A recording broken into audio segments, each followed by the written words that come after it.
Mungkin kita pernah berpikir ya, kenapa sih ada orang yang kayaknya apapun itu mudah, apalagi soal keuangan. Terus orang yang seperti itu biasanya apapun yang dikerjakan atau yang dilakukan itu bisa menghasilkan uang dengan mudahnya. Namun kita berpikirnya kok gua nggak bisa seperti itu. Nah, ini mungkin ada anggapan bahwa orang yang seperti itu adalah orang yang memang sudah ditakdirkan atau orang yang sudah memiliki garis keturunan dari orang tuanya mungkin atau dari leluhurnya mungkin, bahwa dia adalah orang yang selalu beruntung. Padahal itu semua bisa diciptakan dan semua itu bisa kita programkan pada pikiran bawah sadar kita dan kita bisa menjadi orang yang selalu beruntung. Nah, kenapa bisa seperti itu? Yuk kita ulas bareng ya. Ada 4 faktor ya yang bisa mempengaruhi orang agar selalu beruntung. Dan ketika Anda menjalankan ini, maka Anda juga akan menjadi orang yang dikelilingi dengan keberuntungan. Karena di mana wajah kita mengarah, disitulah kita memandang. Kita langsung mulai di poin pertama. Prinsip pertama, memaksimalkan peluang. Orang beruntung tahu, semakin banyak gerak, semakin banyak peluang. Contohnya untuk finansial. Mungkin ikut webinar gratis, di situ bisa ketemu partner bisnis, atau posting skill di medsos, dapat klien baru, atau bisa berjualan sesuatu yang memang kita bikin. Lalu nongkrong di komunitas, ketemu investor yang potensial. Nah, ini bukan sesuatu yang nggak mungkin ya. Ya, kita bisa mendapatkan peluang itu ketika kita mau bergerak. Ingat, law of action. Sekecil apapun gerakan kita itu bisa memancing sesuatu yang besar, dan sesuatu itu bisa membuat kita akan jauh lebih maju daripada kondisi-kondisi sebelumnya. Ketika kita udah mau nih, atau kita udah siap nih untuk menerapkan apa yang sudah kita pelajari, mungkin dari situ kita bisa mengambil setiap kesempatan. Mungkin ketemu investor, mungkin ketemu partner bisnis, mungkin kita dapat ilmu baru yang bisa untuk mengembangkan usaha kita. Maka jangan sia-siakan, karena sekecil apapun apa yang kita lakukan itu akan menghasilkan sebuah tarikan pada hidup kita. Dan kita jangan jadi orang yang overplan tapi gerak cepat ya. Jadi kita terlalu banyak rencana, terus akhirnya apa? Hanya sekedar rencana dan nggak bertindak apa-apa ya. Itu namanya overplan. Jadi perencanaannya cuman jadi rencana aja, malah ujung-ujungnya jadi bencana nantinya. Dan jadilah orang yang mudah didekati dan dikenal.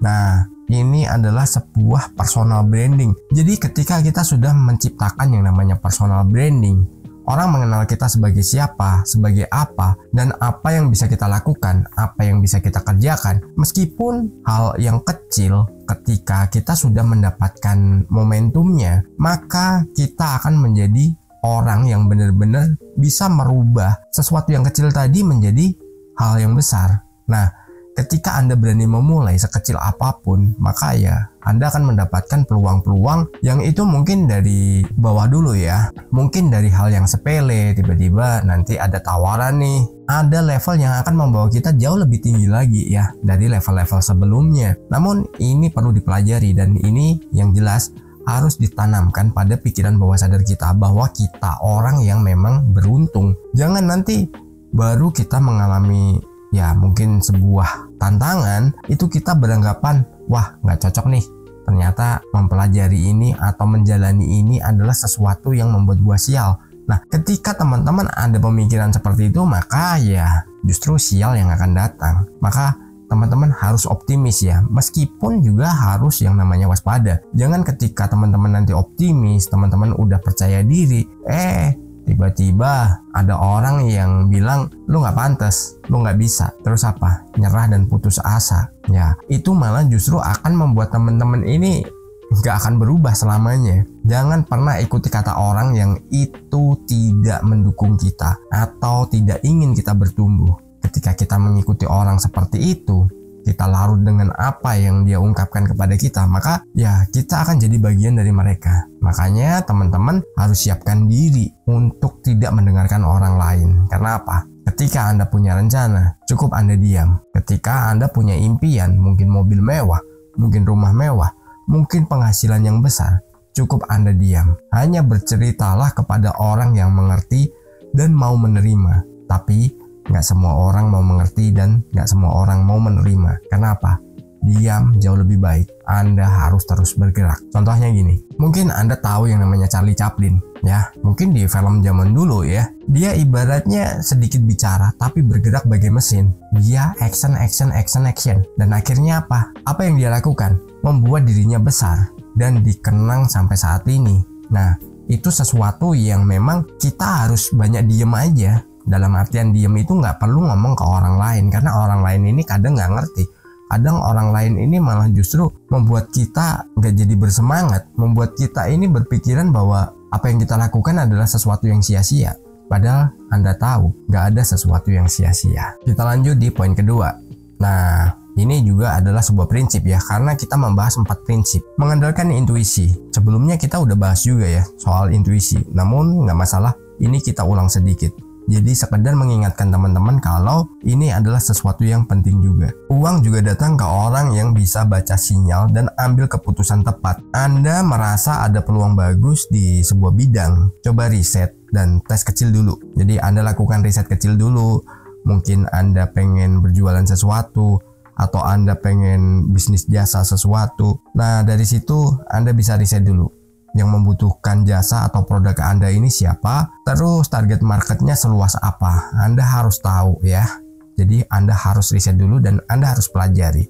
Jangan abaikan feeling saat ragu ambil proyek. Intuisi sama dengan kompas bawah sadar. Jadi ketika ada tawaran, saya pernah bilang ya, ketika diiming-imingi dan intuisi kita ragu, mending stop. Tapi kalau intuisi kita bilang ya, silakan jalan. Jadi jangan terpaku dengan yang namanya logika. Ketika Anda terpaku dengan logika, maka apa? Ya, Anda justru akan terjebak di situ. Karena mungkin dikasih hitung-hitungannya, terus dikasih sistem kerjanya. Oh, ternyata keren ya. Nah, begitu kita udah masukkan duit, ya kita nggak tahu nasib duit kita nanti bagaimana dan nasib kita juga bagaimana.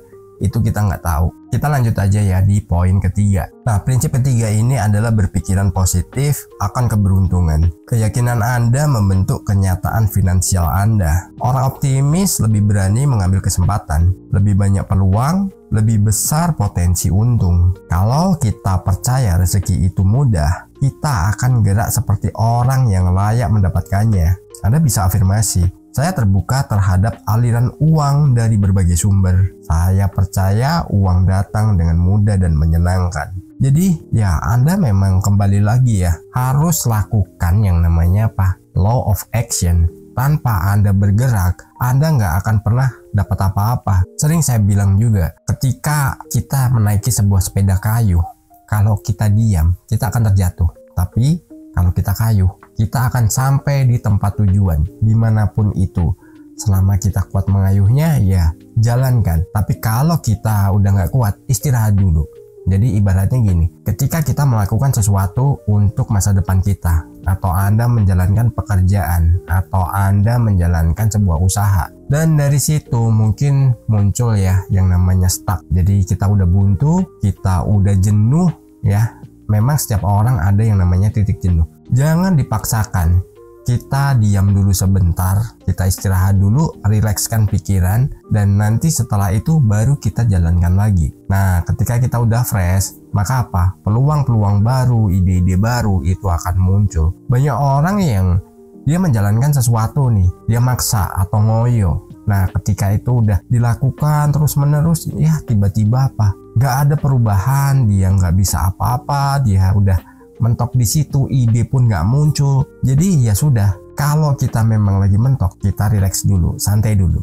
Dan Anda tahu di mana tempat yang sangat luar biasa untuk mencari ide atau untuk menenangkan pikiran? Toilet. Ketika kita di toilet, itu kita dalam fase yang namanya relax. Nah, apalagi di situ apa? Private. Kita nggak mungkin dong digedor-gedor orang. Woi, pinjem panci. Woi, pinjem wajan. Kan nggak mungkin. Misalkan ada orang datang ketika Anda di toilet, mungkin tanya ke orang rumah, si ini di mana? Oh, baru di toilet. Oh ya sudah, saya tunggu. Pasti kan seperti itu. Nggak mungkin orangnya bakal nyusul ke toilet kan? Nah, di situ. Ini terlepas dari apa yang Anda yakini ya. Karena memang di situ tempatnya relax.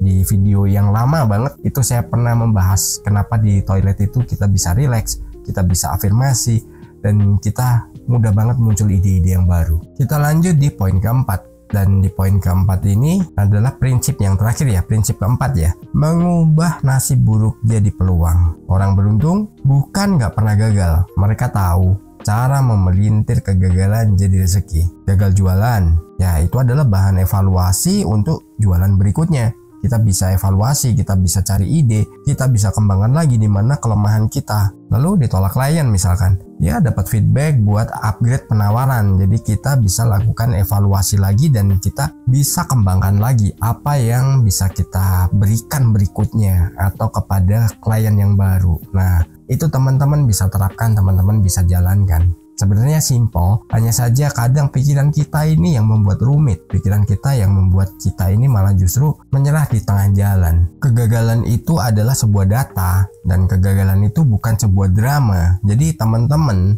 kumpulkan ya kesalahan-kesalahan. Contohnya gini, Thomas Alva Edison ketika menciptakan lampu pijar, berapa kali kegagalan yang dialami. Namun semua itu jadi data kan. Dia tahu nih, oh ini kesalahannya di sini, oh ini kurangnya di sini. Jadi dia kembangkan lagi dan akhirnya apa? Terciptalah lampu pijar. Sebenarnya sebelum ada Thomas Alva Edison itu ada namanya Joseph Swan. Nah, Joseph Swan ini udah punya konsep sebenarnya. Cuman begitu gagal, dia coba lagi, gagal, coba lagi, gagal dan dia menyerah. Ya sudah, berhenti. Namun Thomas Alva Edison dirinya nggak pernah menyerah. Jadi ketika gagal, oh dapat data nih, kurangnya di mana.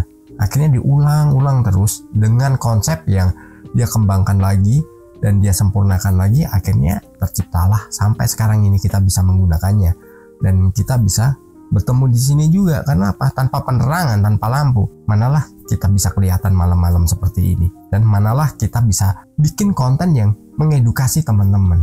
Nah, disitulah kelebihan orang yang menjadikan sebuah kegagalan itu sebagai data. Yang namanya keberuntungan itu bukan sesuatu yang turun-temurun atau itu sebuah hal yang gaib, mistis, dan lain-lainnya. Namun itu adalah sebuah konsistensi, terus pola pikir, dan keberanian untuk terus mengasah apa yang bisa kita jalankan. Salam harmonis. Di layar kecil cerita dimulai, channel Kurai Mimpi berisi inspirasi, bicara tentang mimpi yang tak pernah usai. Law of attraction, kunci berada